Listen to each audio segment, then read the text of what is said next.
o meu amado é o mais belo entre milhares e milhares. O meu amado é o mais belo entre milhares e milhares.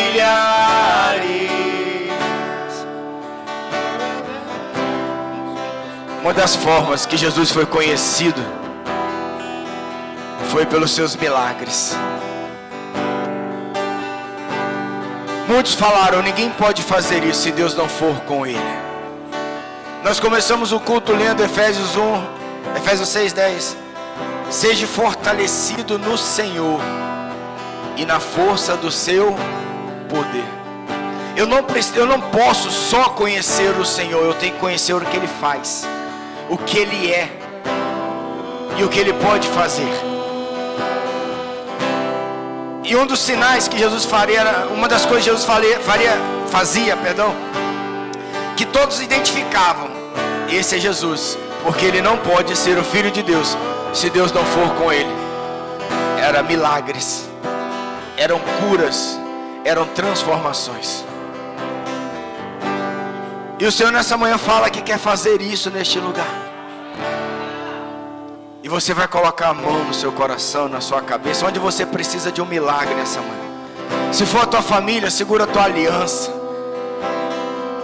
Se for um filho, guarda ele no coração. Porque não há dor que Deus não cure. Mas até a dor, ela nos ensina. Você trouxe a mim. Não é impossível que Deus não faça, queridos. Nós precisamos entrar no nível de reconhecer Deus em tudo. Porque no mundo tereis aflições, mas a palavra de Jesus é: tem de bom ânimo. Mas o bom ânimo, ele vem antes ou depois das aflições? Ele está falando que vem depois. Mas eu me preparo antes das aflições, porque um dia ela vem. E quando ela chegar, eu sei quem está comigo, porque ali ele está dizendo: tenha bom ânimo, porque eu estarei do teu lado, eu estarei contigo, eu estarei em você através do meu Espírito. Elas posso escutar. E hoje sinais, prodígios e maravilhas às vezes está tão conturbado, está tão defamado, que a gente fica incrédulo na igreja. Mas em nome de Jesus, que você concorde comigo numa só fé nessa noite, que você vai sair deste lugar fortalecido no Senhor, mas acima de tudo na força do seu poder. Pai, em nome de Jesus, em nome de Jesus, Pai, Espírito de Deus, a ti nada é impossível, e agindo Deus, ninguém impedirá. Como uma igreja profética e apostólica nessa cidade, nesse lugar, nesta hora, sobre essas vidas, sobre as vidas que estão nos ouvindo, eu libero uma palavra agora, Senhor, de milagres, para que possamos reconhecer o Senhor, para que possamos glorificar o teu nome, para que possamos andar em ti e estar contigo, crendo que o Senhor está em nós. Porque ninguém pode fazer isso se o Senhor não for com ele, se o Pai não for com ele. E a tua palavra nos garante que nós tudo que pedirmos em nome do Pai, o Senhor nos considerará. Então, em nome do Pai, através do Filho e na presença do Espírito Santo, eu declaro uma cura, um milagre, uma transformação, um resgate, um renovo, seja de um casamento, seja de uma família, seja de uma perda, seja de um ganho, seja de um filho, seja de uma cura na saúde, seja uma libertação espiritual. Senhor, sonda os corações nessa hora, sonda e pesa a necessidade de cada um, porque o Senhor nos conhece e o Senhor sabe a medida que o Senhor tem para cada um de nós. Mas nessa manhã, libera essa essa medida em nome de Jesus. Libera essa medida em nossas vidas, em nossas casas, em nosso corpo, em nossa mente, em nosso espírito, em nossa cidade, em nosso estado, em nossa nação. Libera nessa hora sobre esse ministério, sobre a igreja de Jesus.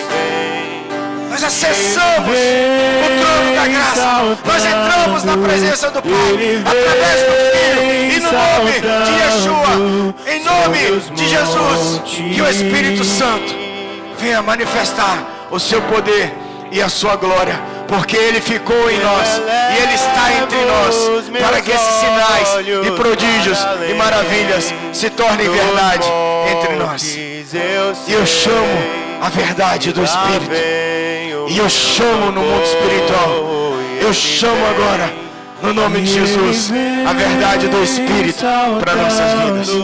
Que Ele te ajude, que Ele te capacite, mas que acima de tudo que Ele te sustente em tudo aquilo que você não consegue ser nem fazer humanamente falando, e muito menos se tornar. Que o Espírito e que o amor e as consolações do Espírito venham sobre nós, em nome de Jesus. E por tudo que o Senhor fez nessa hora, e por tudo que o Senhor ainda vai fazer, lhe rendemos graças,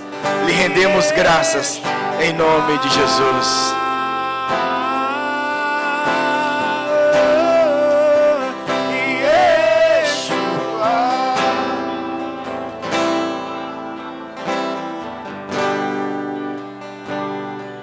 Aleluia. Levo os meus alma, cante ao seu amado. O tempo de cantar chegou. O tempo de cantar chegou. Digo, ó minha alma, cante ao seu amado. Diga a tua alma. O tempo de cantar chegou. Diga a tua alma nessa manhã. O tempo de cantar chegou. Digo, ó minha alma, Diga a tua alma nessa manhã. cante ao seu amado. O tempo de cantar chegou. O tempo de cantar Yeshua. Grande é a presença de Deus. Yeshua. Grande é a presença do Senhor neste lugar.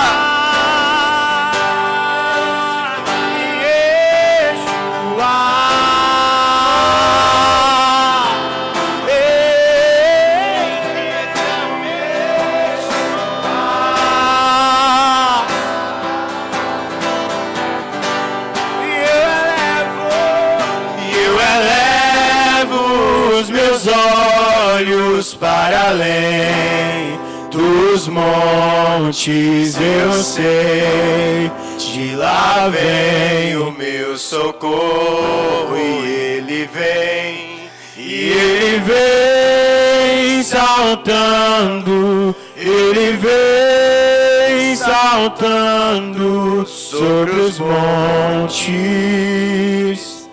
sobre os montes. Creia, querido. Tudo é possível com o Senhor. Como vai ser, o Senhor sabe. Se renda a Ele e Ele fará coisas grandes, firmes e ocultas. Não há entendimento que Deus não traga. Não há nada que Deus não mude. Confia tão somente no Senhor. Confia tão somente no Senhor. Aleluia. Pode sentar, queridos. Você que trouxe seu dízimo, sua oferta, você pode depositar no gasofilácio. Nossos avisos rapidamente. Quem vai ministrar hoje é a apóstola.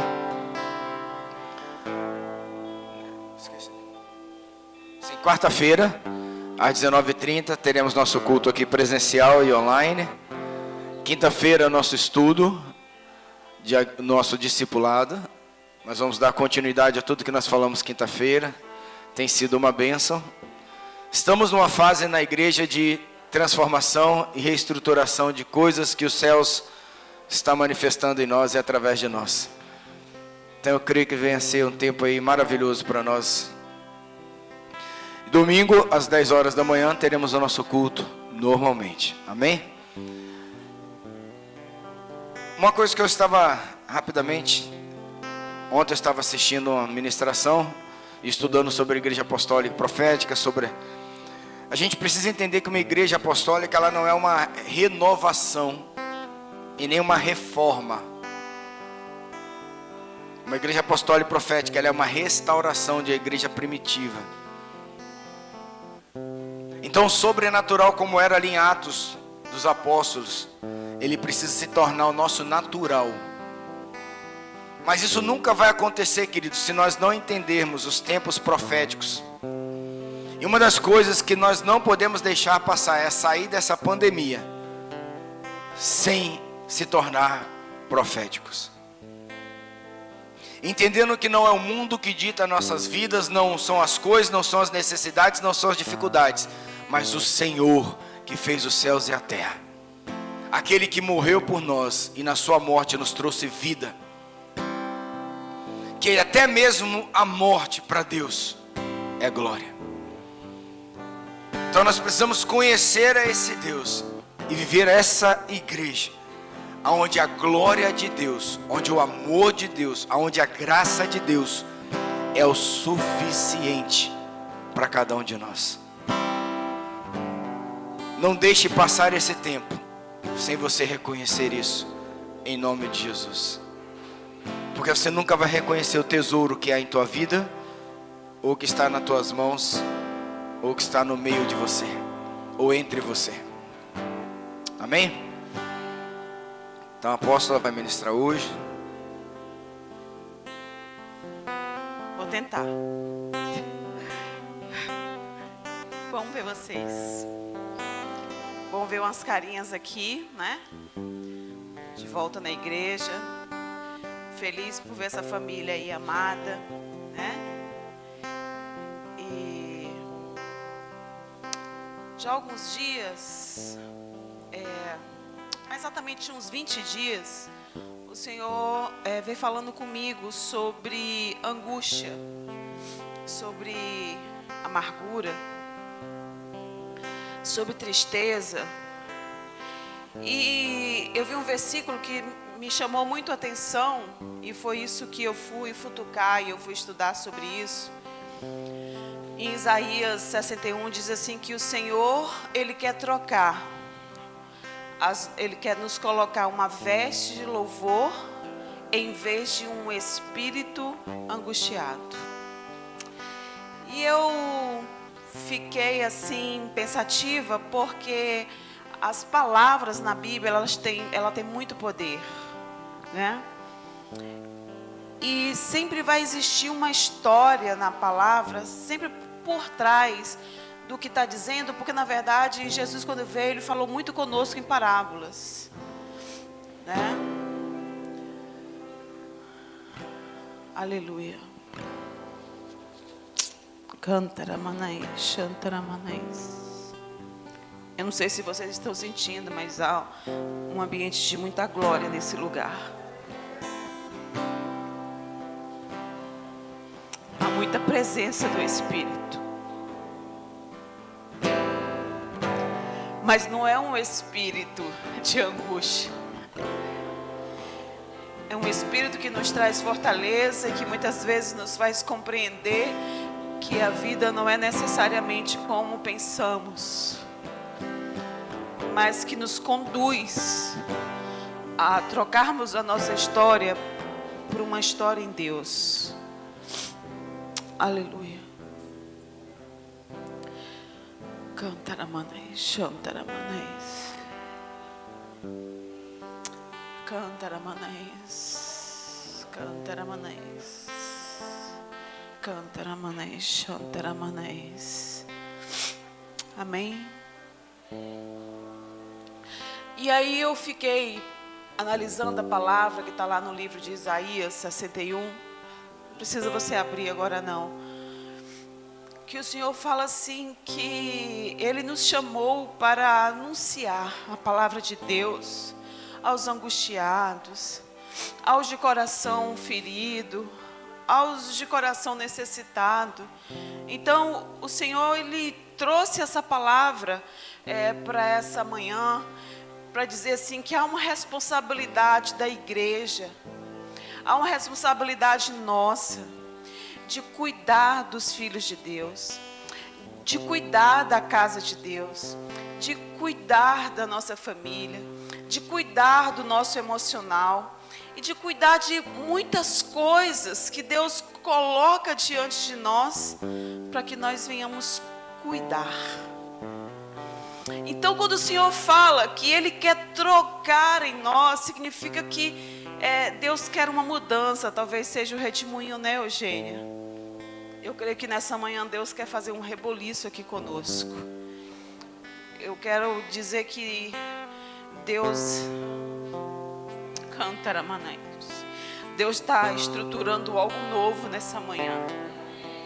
Eu creio que Deus está arrancando algumas coisas de nós, né?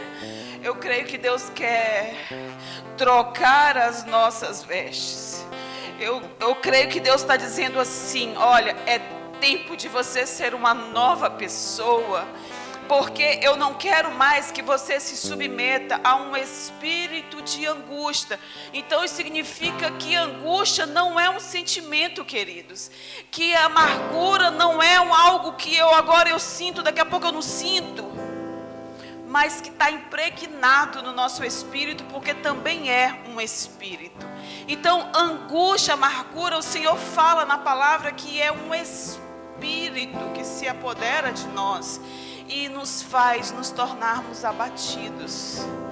Mas o Senhor nessa manhã, como falou para Isaías e fala conosco e testificou através da boca de Eugênia, que o Senhor está fazendo um rebuliço em nós, que o Senhor quer grandes transformações em nós. O Senhor quer que você ouça essa palavra nessa manhã, mas que ela não seja somente uma palavra agradável, mas que ela seja uma palavra de movimento, que venha trazer transformação para a sua vida. Amém? Deixa eu me organizar aqui. Aleluia, Deus. Vamos abrir as nossas Bíblias em Êxodo.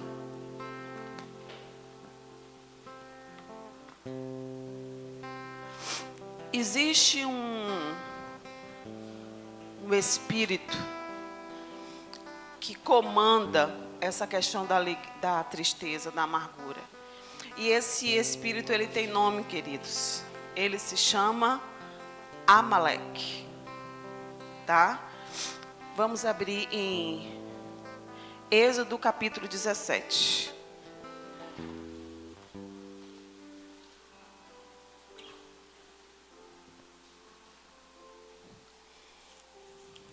Êxodo 17.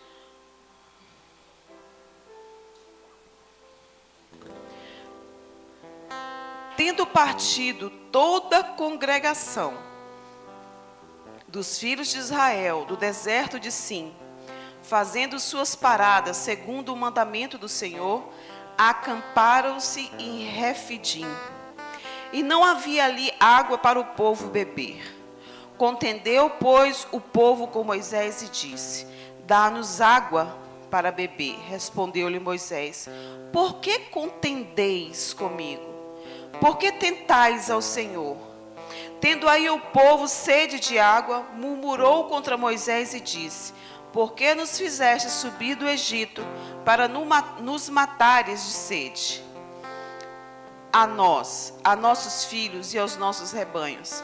Então clamou Moisés ao Senhor: que farei a este povo? Só lhe resta apedrejar-me. Respondeu o Senhor a Moisés: passa diante do povo e toma contigo alguns dos anciãos de Israel, leva contigo em mão o bordão em que feriste o rio e vai. Eis que estarei ali diante de ti sobre a rocha em Horebe. Ferirás a rocha e dela sairá água e o povo beberá. Moisés assim o fez na presença dos anciãos de Israel e chamou o nome daquele lugar Massá. e Meribá, por causa da contenda dos filhos de Israel, e porque tentaram o Senhor, dizendo: está o Senhor no meio de nós ou não? Então veio Amaleque e pelejou contra Israel em Refidim. Com isso ordenou Moisés a Josué: escolhe-nos homens e sai, e peleja contra Amaleque. Amanhã estarei eu no cimo do outeiro, e o bordão de Deus estará na minha mão. Fez Josué como Moisés lhe dissera e pelejou contra Amaleque. Moisés, porém, Arão e Ur subiram ao cimo do outeiro. Quando Moisés levantava a mão, Israel prevalecia. Quando, porém, ele abaixava a mão, prevalecia Amaleque. Ora, as mãos de Moisés eram pesadas, por isso tomaram a pedra e a puseram por debaixo dele, e ele nela se assentou. Arão e Ur sustentavam-lhe as mãos, um de um lado e um do outro. Assim lhe ficaram as mãos firmes até ao pôr do sol. E Josué desbaratou a Amaleque e a seu povo a fio de espada. Olha o que diz o Senhor. Então disse o Senhor a Moisés: escreve isto para a memória num livro e repete-o a Josué, porque eu hei de riscar totalmente a memória de Amaleque de debaixo do céu. E Moisés edificou um altar e lhe chamou: o Senhor é minha bandeira. E disse, portanto, o Senhor jurou: haverá guerra do Senhor contra Amaleque de geração em geração. Queridos,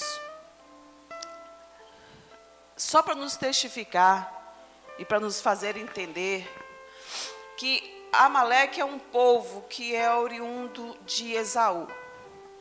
Nós conhecemos a história de Esaú e Jacó, que Esaú ele vende a primogenitura dele, não é? Ele era irmão de Jacó, filho de Isaac. Então ele vende a primogenitura dele para o seu irmão Jacó.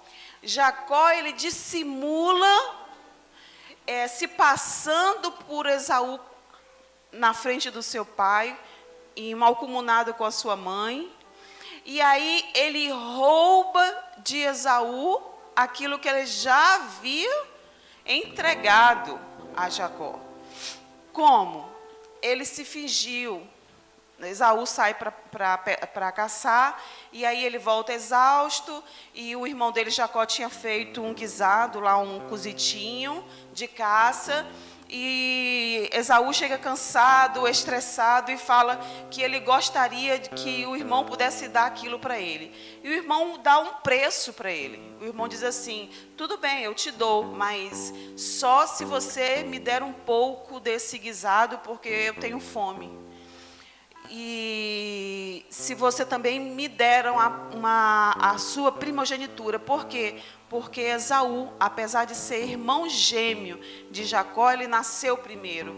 Então, para uma terra de geração, e Deus fala muito sobre isso na palavra, o primogênito ele tem uma bênção de Deus.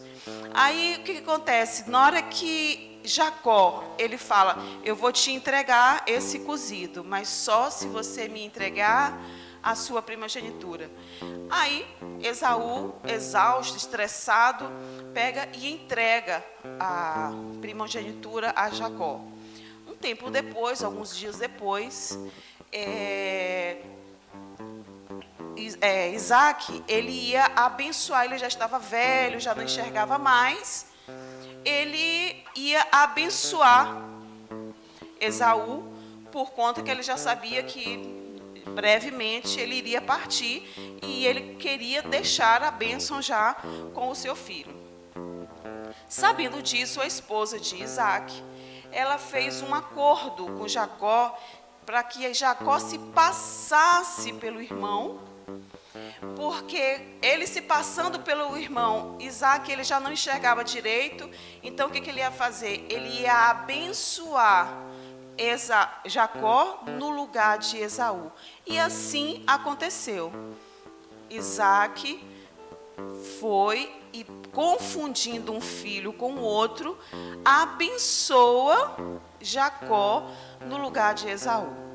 Diante dessa bênção que é dada, ele corre para o pai e pergunta se também não haveria uma bênção para ele. Mas só que a gente precisa entender que as coisas de Deus, ela tem princípios, ela tem ordens, e uma vez que Deus ordena, essa ordem ela não é retirada. Então havia um costume, né, uma ordem de Deus, que somente o primogênito receberia a bênção. Resultado, Esaú, que foi roubada a sua bênção, lembrando que ele também já tinha entregado a sua primogenitura de boca, ou seja, ele fez um pacto com o irmão, ele entregou aquilo que era valioso para Deus, para o seu irmão assumir o lugar, ok? Então aí, por conta de não ter essa bênção mais para Esaú, ele se irou, e diz a palavra que ele quis matar o irmão, ele quis destruir o irmão, e ele se encheu de ira e também se encheu de rebeldia. E lá adiante ele toma mulheres fora da sua genealogia e vai fazendo acordos, e desse povo vão nascendo, dessas parcerias, dessas alianças, vai nascendo um povo, e esse povo que dá origem aos edomitas. E esses edomitas lá adiante também vão dar origem aos amalequitas.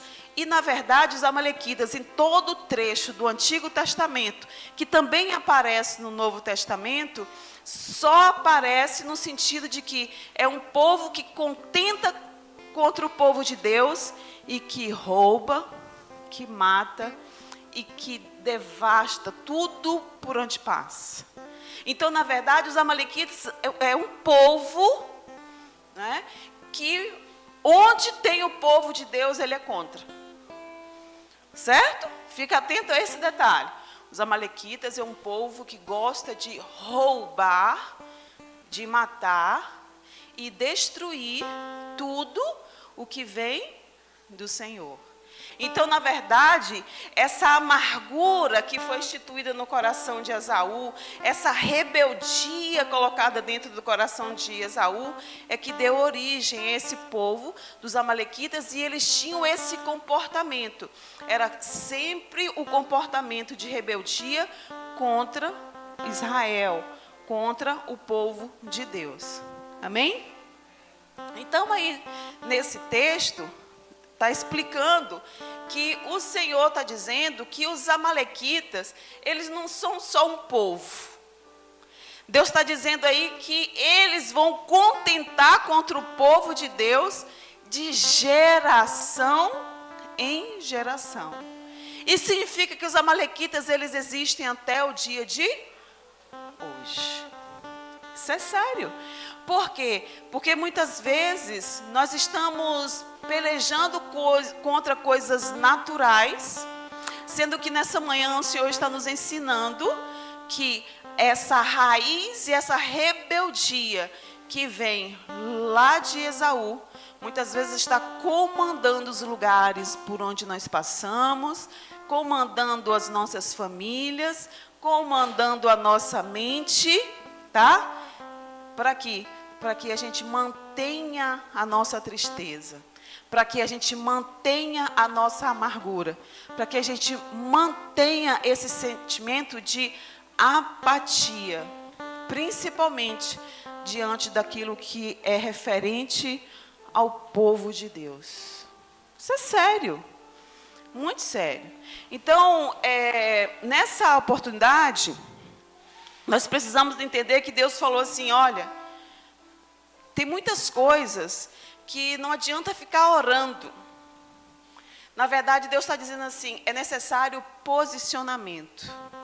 No caso desse espírito de amargura, Deus está nos ensinando, como disse na palavra aqui, que não adianta ficar orando para que a amargura saia de nós.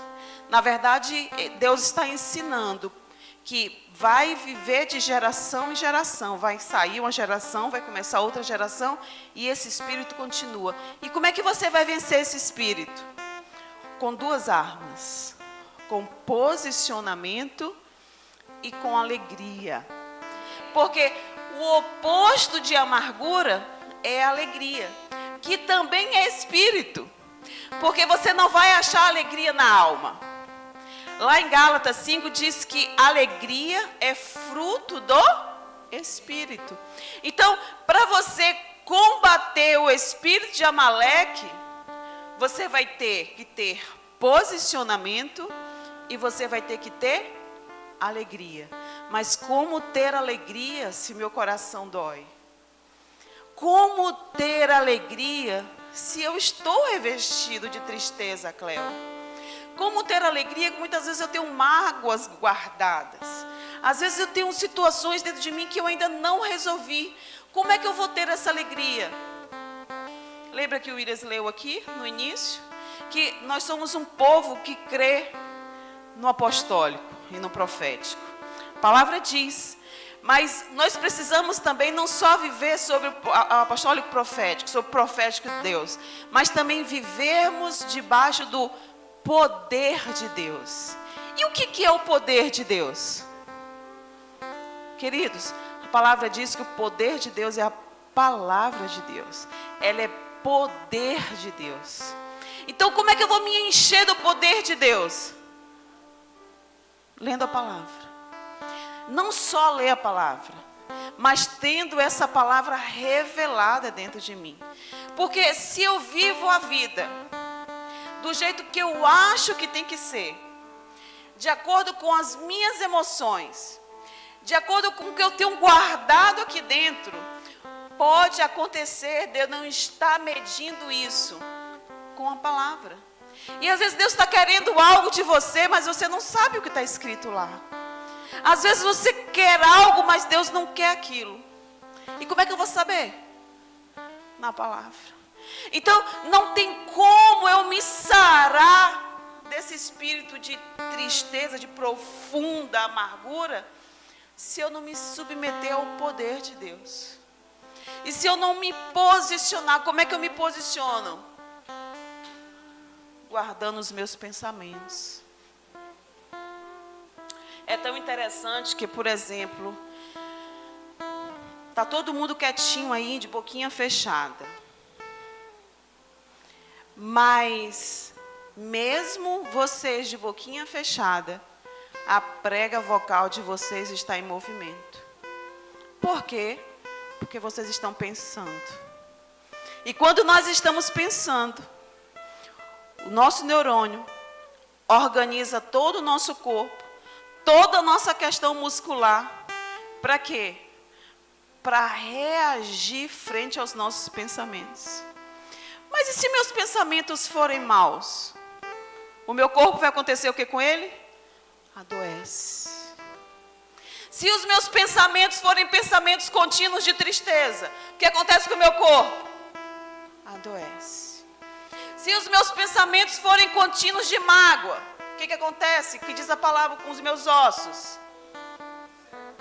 Eles secam. Eu começo a ter as artrites, as artroses e todas as oses. Então, é muito interessante que a palavra de Deus, ela é prática. E ela é muito ativa no nosso corpo. E eu queria fazer uma análise do seguinte. Quando Deus fala que é necessário que eu me posicione e que diante do meu posicionamento, Ele manda guardar meu pensamento, está lá em Mateus 26, 41, como diz assim: orai e vigiai. Porque o que é o vigiai? É para você ficar o tempo todo assim, ó, com o olho prestando atenção em tudo que está acontecendo? Não é isso que o Senhor está falando. O Senhor está falando assim, ó, vigie você. Vigie teus pensamentos. Vigie o que você está guardando dentro de você, porque isso vai reagir no seu corpo. Nesse mesmo livro lá de Mateus, é aquela passagem do Getsemane, onde Jesus está lá diante, né, do Pai, falando: Senhor, se possível for, aparta de mim esse cálice. E aí quando ele volta, os discípulos dele estavam dormindo. Aí ele acorda os discípulos e falou: poxa vida, eu não posso nem contar com vocês. Eu mandei que vocês ficassem aqui orando. Olha, é necessário orar e vigiar para que vocês não caiam em tentação. Deus está dizendo assim: vigiem seus pensamentos para que você não venha pecar, para que você não venha transgredir o que eu espero de você. E há uma diferença aí quando eu falo para vocês sobre amargura. A amargura não tem a ver com ser pecado, que aí é uma coisa mais grave ainda. Amargura quer dizer que é uma raiz de iniquidade. Vocês estão lembrados? O que é essa raiz de iniquidade? É o DNA do início dessa amargura, que começou lá em Esaú. Então, guardar a amargura dentro de você não é só o pecado. Porque é muito fácil, eu estou amarga aqui, para não sei o que, eu resolvo a situação, eu decido agora que não quero mais, está tudo beleza, não sei o que. Se fosse assim, seria ótimo. Mas, na verdade, Deus está falando assim que tem um negócio enterrado. É mais profundo do que se imagina. É mais fundo. Então, para ser mais fundo, eu preciso de mais o quê? Ir mais fundo. E quem pode ir comigo? Espírito Santo. Eu tenho como ir sozinha? Não. Por quê? Porque é um espírito. E para eu combater esse espírito, eu tenho que combater junto com o Senhor. Porque em todo tempo o Senhor vai falar conosco que para combater qualquer espírito, eu preciso de quê? De unidade. Unidade em todos os aspectos. Unidade dentro de casa, unidade marido e mulher, unidade com os filhos, unidade entre os irmãos, unidade na igreja, unidade por onde você passar e você puder construir essa raiz da unidade, Cleo. Você também consegue combater a raiz da iniquidade. Por que essa unidade é tão importante? Vamos pensar. O Pai, Deus, Ele é Pai, Filho e Espírito Santo. Cada um desses aqui, eles têm uma característica diferente. O Pai tem uma característica diferente do Filho. O Filho tem uma característica diferente do Espírito Santo. E ambos trabalham em profunda unidade para que cada característica dessa possa glorificar a Deus. E essa unidade é que vai fazer diferença para a minha vida e para a sua vida. Mas só vai fazer diferença de uma forma. Nós lemos em João 15 que Deus é a videira. Nós somos os galhos. Então, os nossos galhos, eles só vão prevalecer e só vão ter vida se o nosso galho estiver conectado na árvore, que é Deus. Se esse galho, ele quiser viver sozinho, afastado da árvore, esse galho, ele vai secar e ele não vai dar frutos, ele vai morrer, porque ele está seco. É como eu costumo dizer, eu me relaciono com ilhas. Eu não liguei as trompas. Eu posso ter filhos?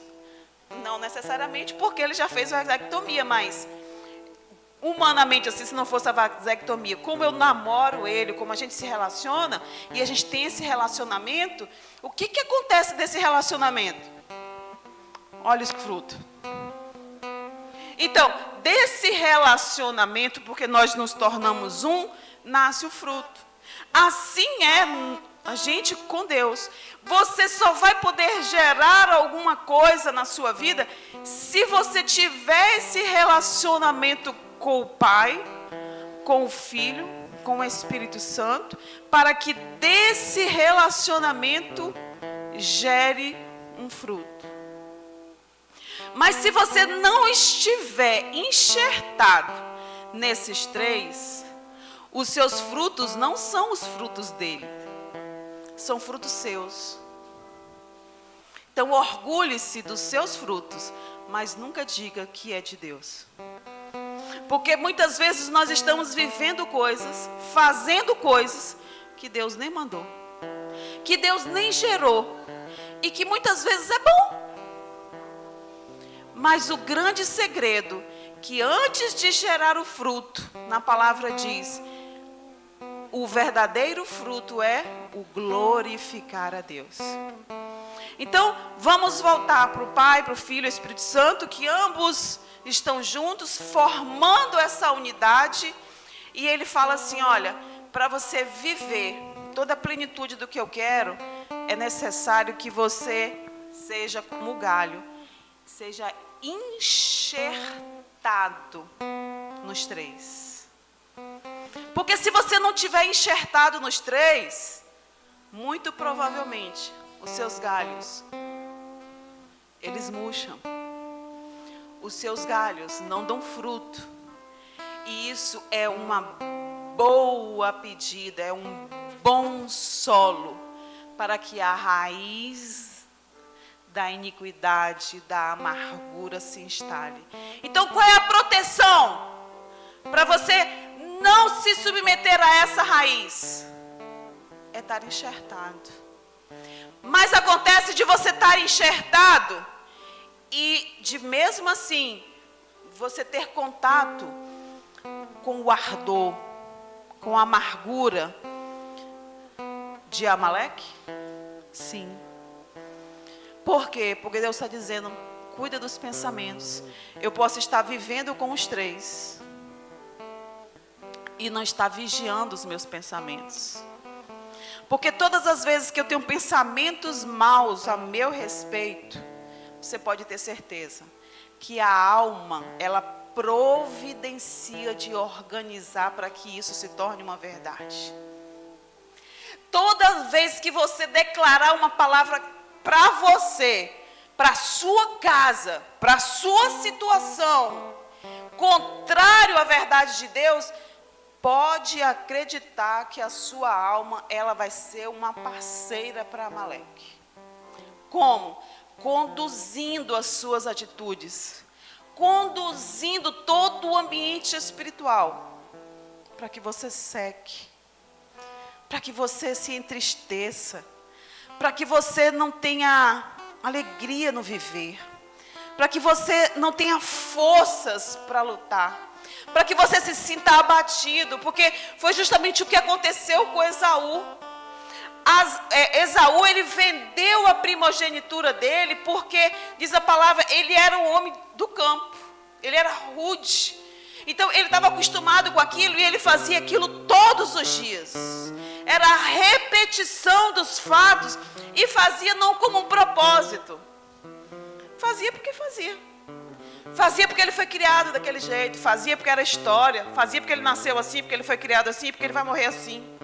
Sabe aquela história que a gente brinca dizendo assim do espírito de Gabriela?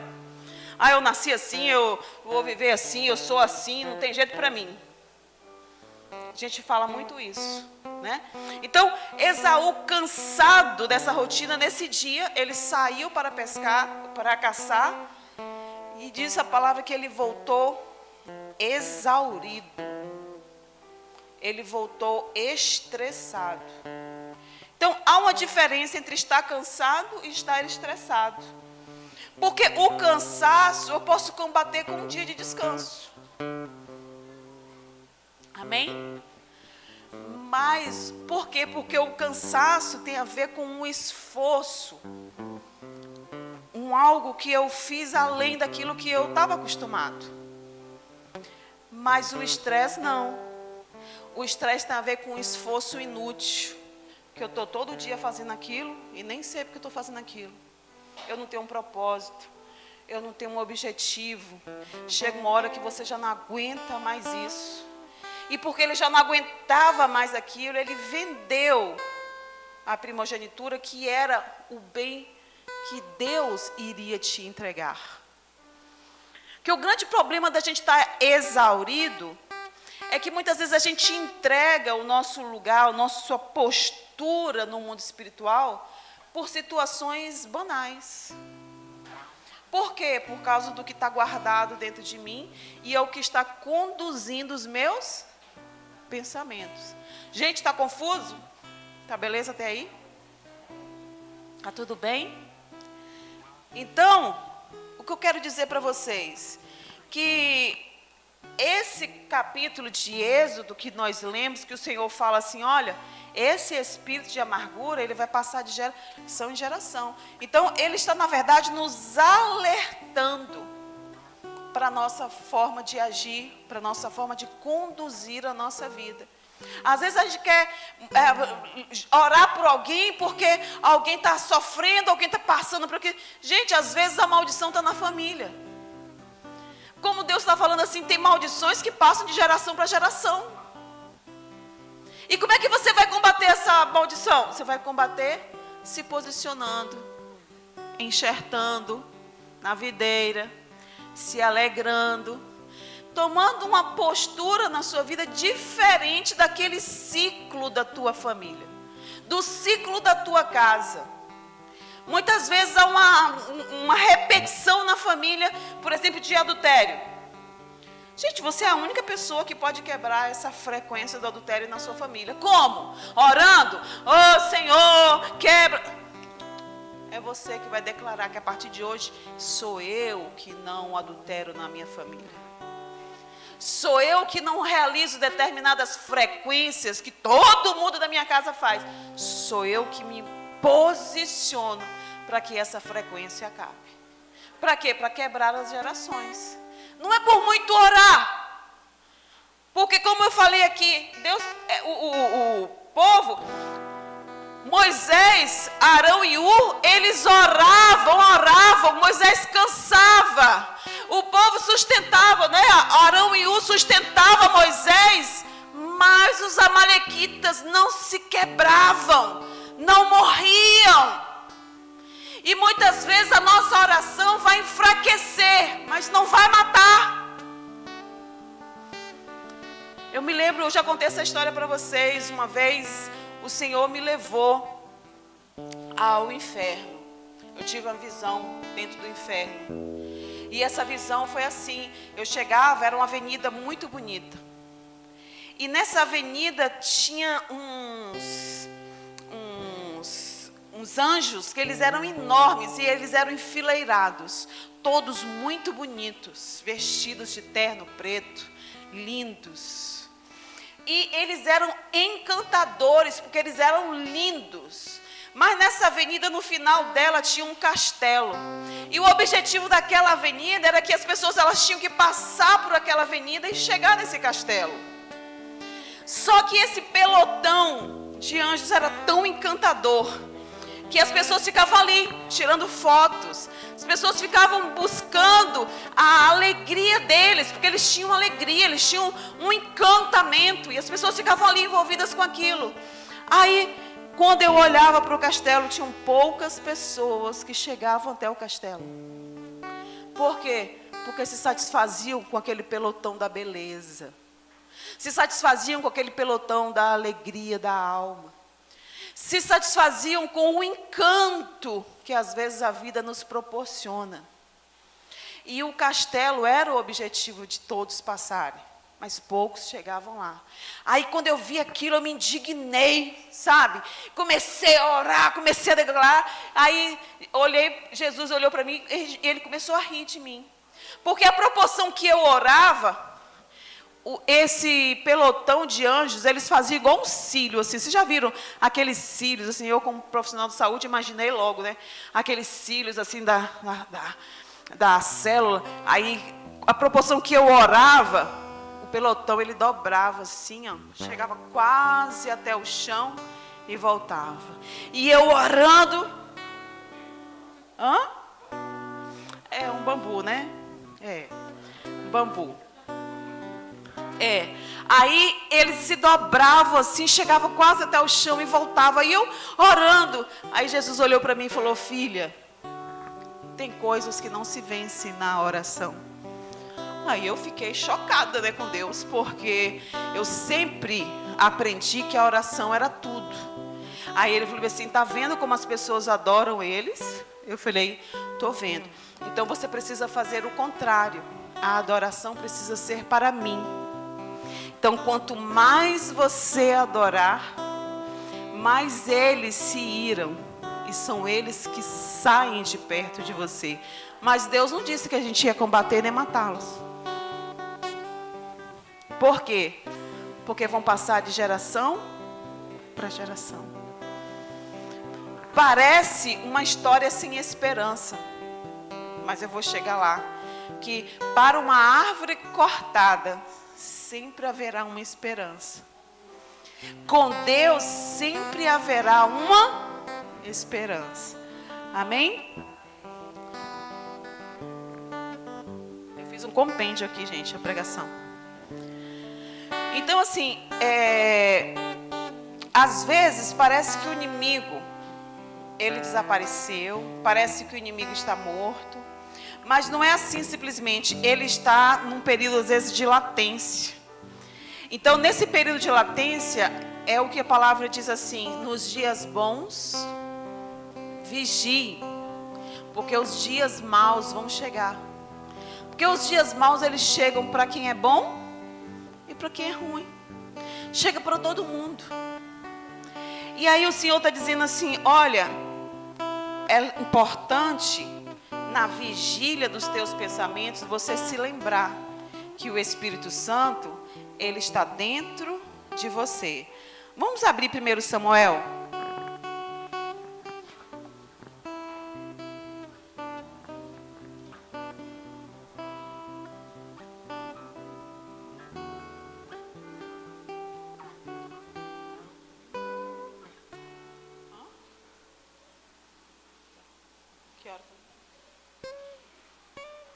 Eu vou correr por causa do tempo, tá? Se eu achar, 1 Samuel. 1 Samuel 15. Foi?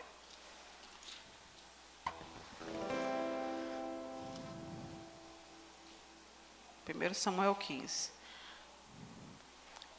A desobediência de Saul e sua rejeição. Disse Samuel a Saul, envia-me o Senhor a ungir-te rei sobre o seu povo, sobre Israel. Atenta, pois, agora a palavra do Senhor, assim diz o Senhor dos Exércitos. Castigarei Amaleque pelo que fez a Israel. Ter-se oposto a Israel no caminho quando este subia do Egito. Vai, pois, agora e fere a Amaleque e destrói totalmente a tudo o que tiver e nada lhe poupes. Porém, matarás homem e mulher, meninos e crianças de peitos, bois e ovelhas, camelos e jumentos. Saul convocou o povo e os contou em Telaim, 200.000 homens de pé e 10.000 homens de Judá.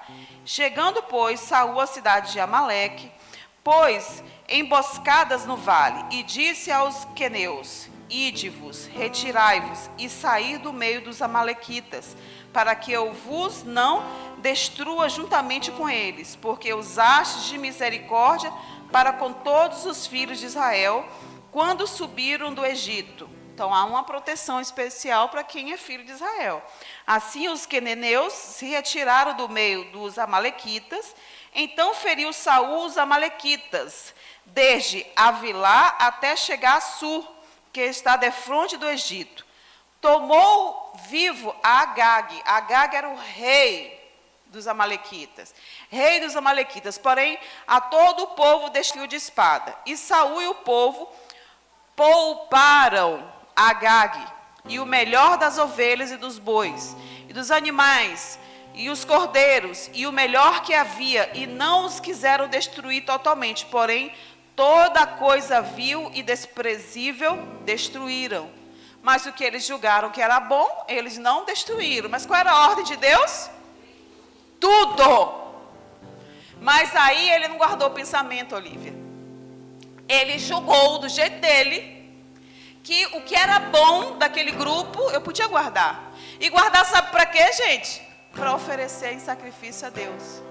E lá adiante, Samuel vai dizer para Saul, Você está dizendo que é melhor sacrificar do que obedecer? Pois Deus está dizendo, é melhor obedecer do que sacrificar. E muitas vezes nós desobedecemos por causa do quê? Da nossa mente, dos nossos pensamentos. E às vezes a gente acha que isso, porque é bom, é vontade de Deus.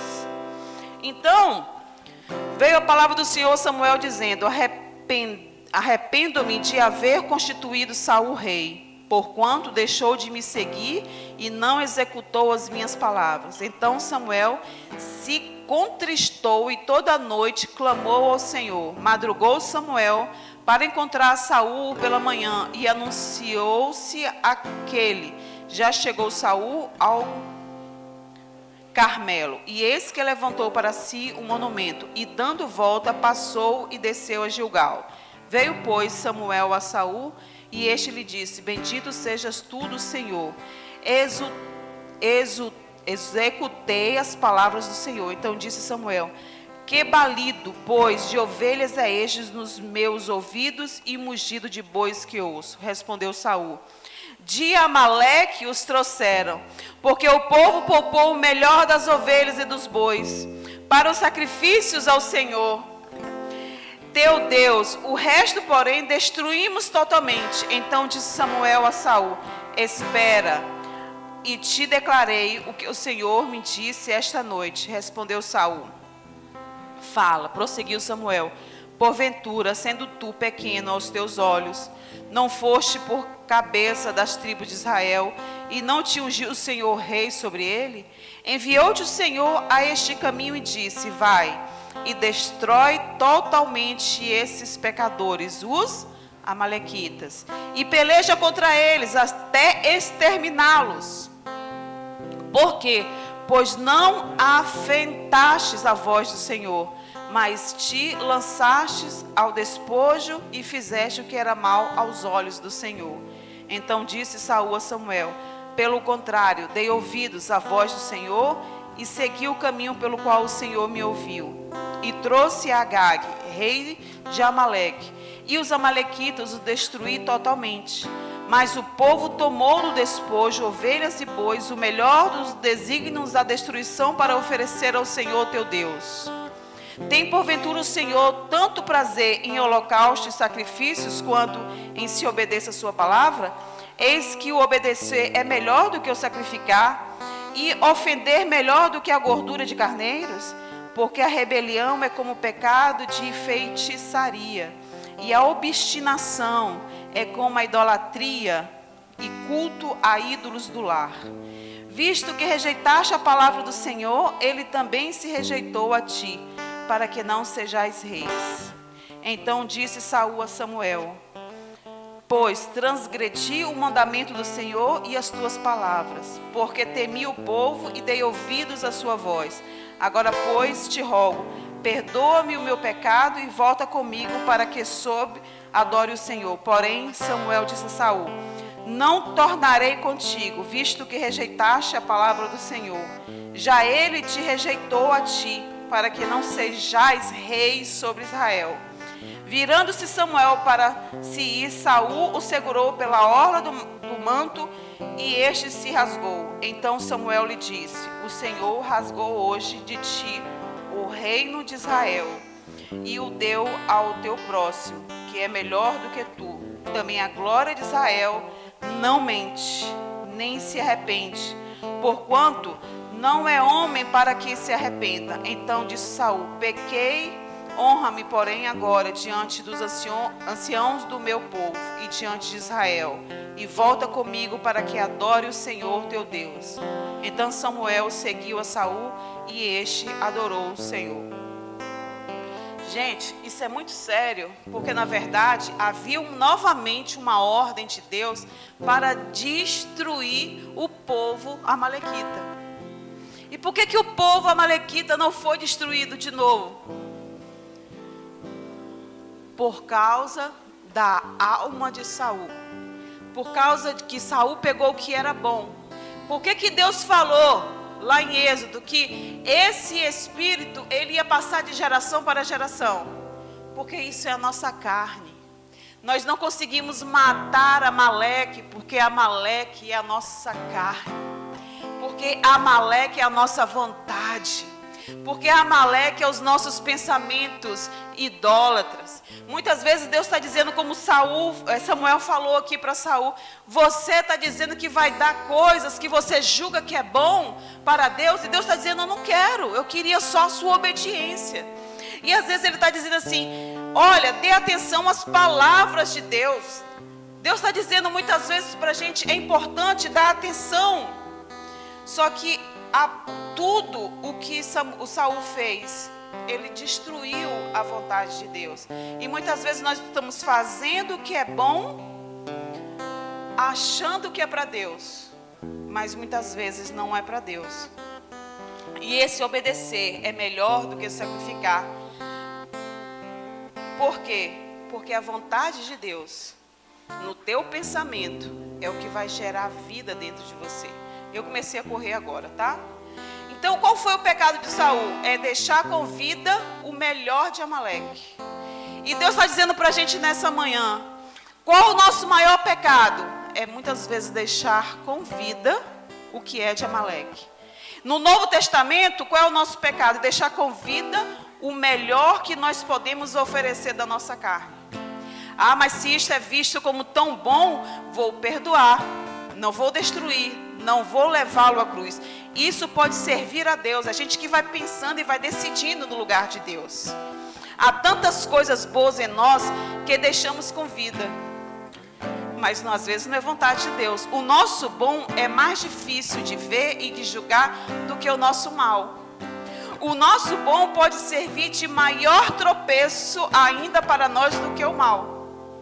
Porque dissimulamos, camuflamos e decidimos que continuar, o que deve continuar existindo, decidindo de não ser tratado, não decidir, não ser exposto à palavra. Se isso for bom, por que não os deixamos? Acaso não servirá para Deus?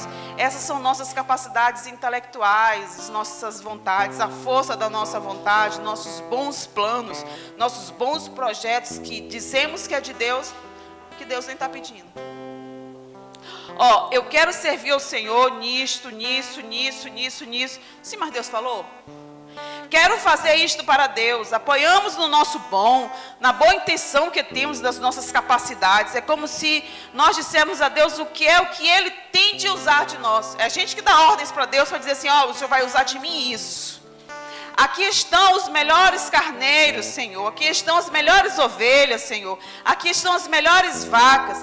Entretanto, o que o Senhor queria de Saul era só obediência. Sim, o Senhor pode nos parecer cruel às vezes.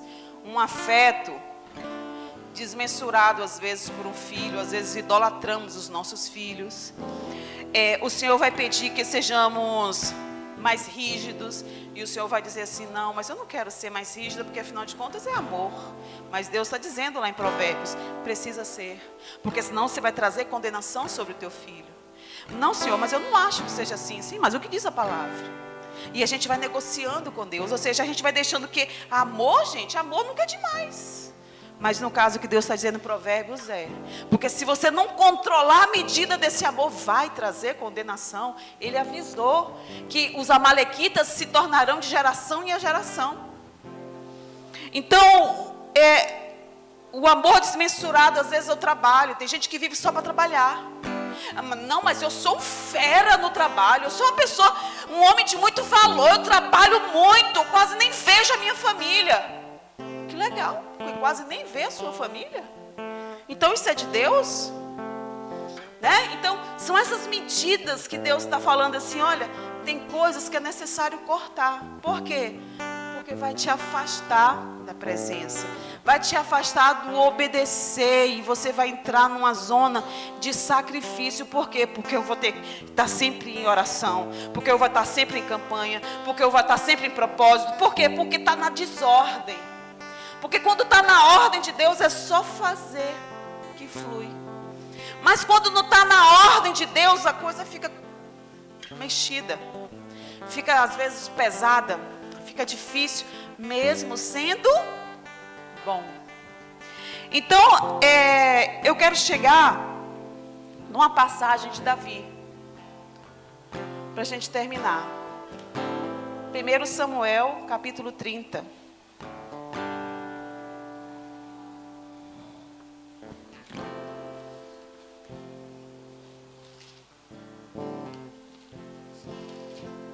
Para vocês não acharem que não há esperança para os filhos de Deus.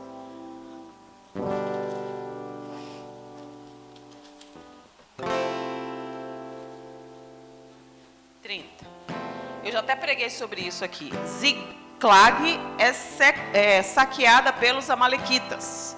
Sucedeu, pois, que chegando Davi e os seus homens ao terceiro dia a Ziclag, já os amalequitas tinham dado com ímpetos contra a Su e Ziclag, e a esta ferido e queimado. Tinham levado cativo as mulheres que lá se achavam, porém a ninguém mataram, nem pequenos nem grandes. Tão somente os levaram consigo e foram o seu caminho. Davi e os seus homens vieram à cidade e ei-la queimada. E suas mulheres, seus filhos, suas filhas eram levados cativos. Então Davi e o povo que se achava com ele ergueram a voz e choraram, até não terem mais forças para chorar. Também as suas mulheres de Davi foram levadas cativas. Ainoã, Zezreita e Abigail, a viúva de Nabal, o Comelita. Davi muito se angustiou, pois o povo falava de apedrejá-lo, porque todos estavam em amargura, cada um por causa de seus filhos e de suas filhas. Porém Davi se reanimou no Senhor seu Deus. O que aconteceu? Davi foi perguntar para Deus o que ele ia fazer, se ele ia correndo, se ele ia atrás dos amalequitas. Por quê? Porque eles saíram para a guerra junto com os seus soldados e quando voltaram a cidade estava pegando fogo. Os seus filhos, a sua mulher, levaram cativo tudo, não tinha mais nada. Então eles, soldados fortes, firmes, sentaram e choraram amargurados. Mas eles, em vez de tomar uma reação, uma iniciativa de fazer alguma coisa, não. Eles simplesmente se amarguraram. Como se a amargura fosse dar lugar a uma atitude. E desde o início Deus estava falando assim, como é que eu venço a amargura? Reagindo a ela. Aí Davi vai para o Senhor e pergunta assim, Senhor, o que faço? Aí o Senhor falou assim, vai atrás dos amalequitas e mata tudo. E toma de volta as suas mulheres, seus filhos, toma de volta a sua família. Por quê? Porque os amalequitas são aquele povo que destrói famílias, que afastam famílias e que colocam a tristeza dentro da família. Aí eu poderia trocar e dizer assim, Davi, nós poderemos fazer um paralelo com Jesus. Jesus foi atrás e tomou posse do que o diabo roubou e trouxe de volta para os seus devidos lugares as mulheres, os filhos, os bens e tudo que havia roubado. Então, como é que eu posso vencer os amalequitas? Posicionamento, vigiando os meus pensamentos, com Jesus, através da força do poder de Deus, que é a palavra. Mas tem uma outra ferramenta que é poderosa, que está no livro de Neemias 8, depois vocês olham lá, que Neemias fala assim, Esdra fala assim, a alegria do Senhor é a nossa força. No contexto da passagem, vocês vão ver que Esdra está dizendo que a alegria é uma ferramenta de batalha contra a amargura. E a alegria, você só vai conseguir cultivando ela nos frutos do Espírito. Novamente o Senhor está dizendo, olha, não tem fruto do Espírito se não tiver unidade com o Pai. Porque tem que estar enxertado. Tem que estar nele. Então vocês vão pegar essa ferramenta que é a alegria, se poderar com ela e combater essa raiz de amargura. Porque contra a alegria do Senhor não há tristeza que prevaleça contra a tua casa. não há tristeza que prevaleça sobre você, sobre os teus filhos, sobre nada do que você vier colocar a mão por causa do Senhor. Mas isso precisa ser uma decisão. E aí eu termino com uma passagem lá em Filipenses 4, que eu vou ler, não precisa você abrir.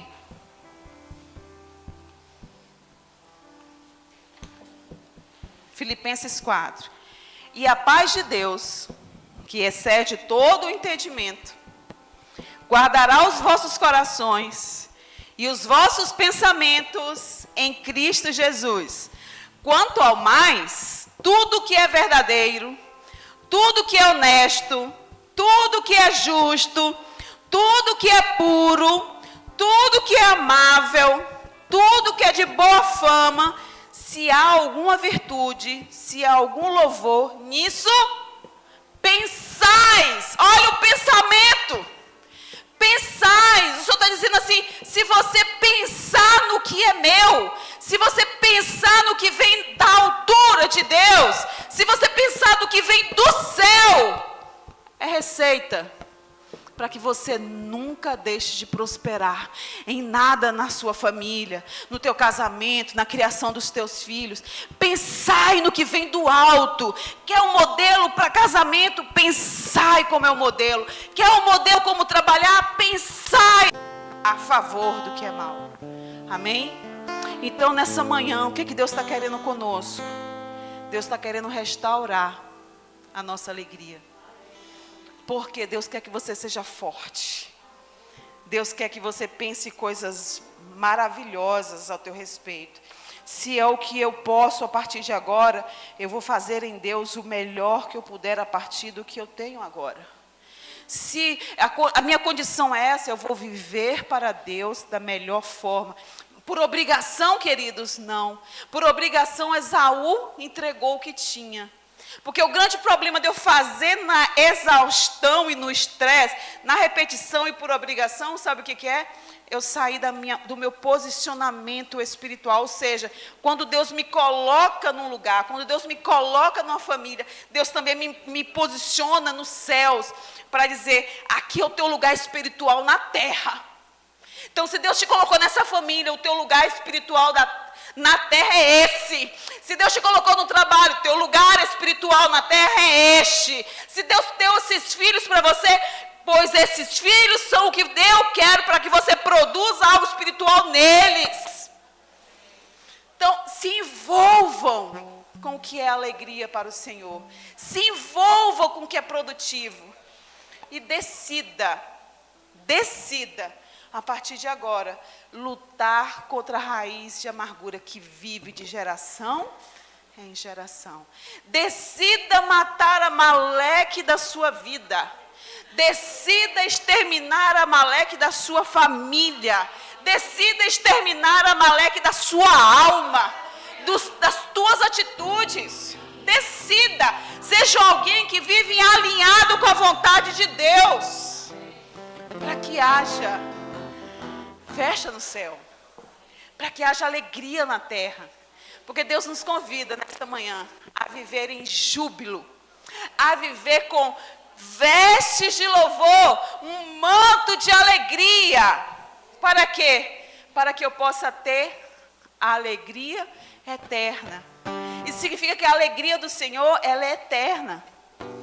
Ela vai oscilar? Não. Eu vou me entristecer às vezes? Vou, porque a vida é dura, Cleo. A vida não é fácil. Mas não são as circunstâncias que vai me fazer infeliz. Por quê? Porque eu tenho motivos em Deus para viver. Não é a circunstância que vai me abater. Por quê? Porque eu tenho motivos em Deus para lutar. Então, eu quero que você fique de pé nessa hora.